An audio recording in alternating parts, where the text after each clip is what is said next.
Dewan Juri yang saya hormati, pada dasarnya pemerintah sudah memikirkan siapa orang yang pantas dalam menyampaikan informasi. Kemudian pada dasarnya pemerintah sudah memanfaatkan orang yang tepat untuk menyampaikan informasi-informasi yang berkaitan dengan kepemerintahan dan informasi terkini contohnya COVID-19 dan vaksinasi COVID-19. Nah, di sini Dewan Juri yang saya hormati selaku tim pemerintah seharusnya berterima kasih kepada influencer yang telah mau membantu mensosialisasikan tentang kepemerintahan serta uh, tentang sosialisasi COVID-19 ini. Dan juri yang saya hormati, pada dasarnya tidak rugi bagi mereka jika mereka tidak menyampaikan informasi-informasi tentang kepemerintahan. Pada dasarnya viewers mereka tentang keseharian mereka, tentang kehidupan pribadi mereka lebih tinggi ketimbang mereka menyampaikan informasi-informasi yang dibutuhkan yang dibutuhkan oleh pemerintah untuk menyampaikan kepada masyarakat. Sebenarnya kita selaku tim pemerintah harusnya berterima kasih kepada influencer tersebut.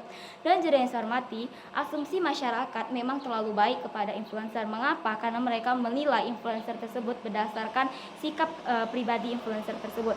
Dan juga yang saya hormati, pada dasarnya masyarakat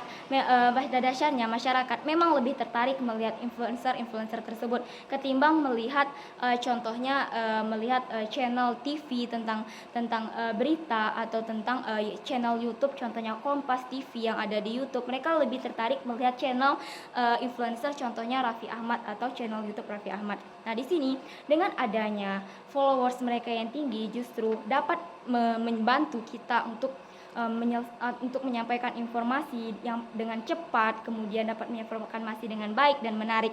Dewan Juri saya hormati, tim pemerintah mengatakan bahwa tidak perlu kita mengutamakan menyampaikan informasi dengan ketertarikan masyarakat.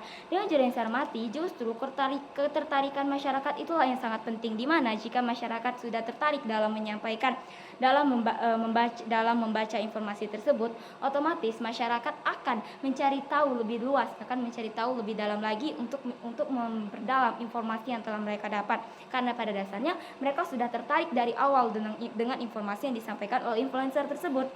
Dewan Juri yang saya hormati, pada saat ini saja followers dari Joko Widodo atau presiden kita saat ini adalah followers presiden kita saat ini saja masih rendah dan masih tinggi lagi followers yang dimiliki oleh influencer tersebut.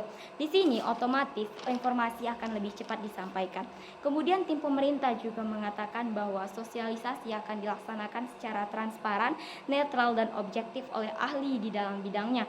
Dewan Juri yang saya hormati, seharusnya pemerintah menyadari bahwa asumsi masyarakat yang terlalu baik terhadap para influencer, seharusnya pemerintah harus tetap berada di status quo. Mengapa saya katakan seperti itu? Karena pada dasarnya orang yang ahli di dalam bidangnya, mereka tidak dapat memiliki suatu public speaking yang baik dalam menyampaikan sosialisasi tersebut untuk para masyarakat, dan sehingga masyarakat tidak akan tertarik dalam informasi tersebut. Dewan Juri yang saya hormati, jika asumsi pemerintah mengatakan bahwa kita sudah menyampaikan sosialisasi dengan secara transparan, netral dan objektif dan dilakukan oleh ahli dalam bidangnya, tentu yang disampaikan pasti memiliki sisi positif serta sisi negatif. Tidak semua informasi yang disampaikan hanya memiliki sisi positif saja. Asumsi dari masyarakat tentang mereka menyetujui atau menganggap itu suatu hal yang positif atau menganggap suatu hal yang negatif, itu adalah asumsi pribadi dari mereka dan kita tidak dapat berhak untuk mengatur mereka dalam mereka berasumsi.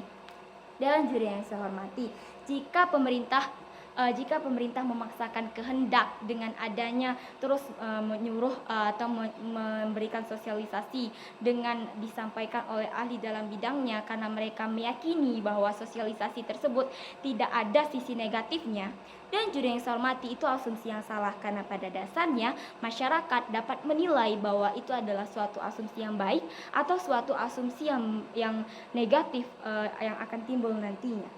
Dan juri yang saya hormati, Nah, di sini contohnya saja adalah influencer Raffi Ahmad, di mana dia sudah vaksin COVID-19. Nah, di sini banyaklah sisi positif yang diambil dari masyarakat-masyarakat yang memfollow Instagram dia atau mensubscribe channel YouTube dia. Nah, pasti alangkah tentang vaksinasi saja yang bermanfaat bagi diri kita, ada asumsi buruk dari masyarakat. Nah, jadi tidak semua asumsi yang disampaikan secara netral, objektif dan disampaikan oleh orang yang ahli dalam bidangnya tidak mungkin tidak mendapatkan sisi negatif dari hal tersebut. Dan juga yang saya hormati, masukan saya yang pertama itu adalah memperbaiki atau memberikan batasan bagi mereka influencer. Nah, di sini kami memberikan batasan kepada mereka influencer, di mana kita tidak menghapuskan bahwa pemerintah tidak boleh meminta bantuan kepada influencer, tapi yang harus kita perbaiki adalah bagi mereka influencer yang menyampaikan informasi secara hoax. Nah, di sini mereka akan kita berikan denda. Yang pertama yaitu kita akan memberikan mereka hukuman dengan cara menghapus akun yang menyebar hal tersebut. Tidak hanya influencer, kita juga bagi masyarakat luas yang menyampaikan hal tersebut, maka kita harus menghapus akun tersebut. Nah, di sini itulah yang harus kita perbaiki, bukan malah melarang pemerintah untuk meminta bantuan kepada influencer tersebut, karena pada dasarnya bantuan dari influencer tersebut sangatlah dibutuhkan.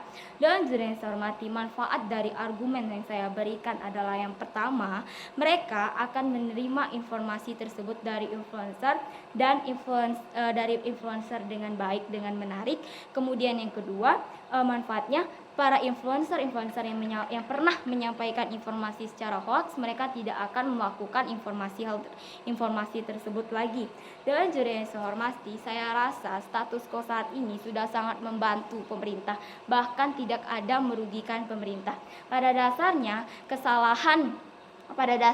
tidak ada kesalahan dari influencer tersebut, tetapi jika ada asumsi buruk dari masyarakat, itu adalah asumsi dari mereka tersendiri, bukanlah kesalahan dari influencer tersebut. Dan juga yang saya hormati, jikapun influencer ini menyampaikan sesuatu permasalahan dengan suatu informasi dengan salah, saya yakin pasti influencer akan mengklarifikasikan permasalahan tersebut dengan apa yang mereka sampaikan dan apa yang mereka berikan kepada masyarakat. Dewan juri yang saya hormati, saya selaku tim oposisi, saya sangat tidak mendukung adanya mosi ini, karena pada dasarnya pemerintah harus berterima kasih kepada influencer yang telah membantu kepentingan mereka. Sekian, terima kasih.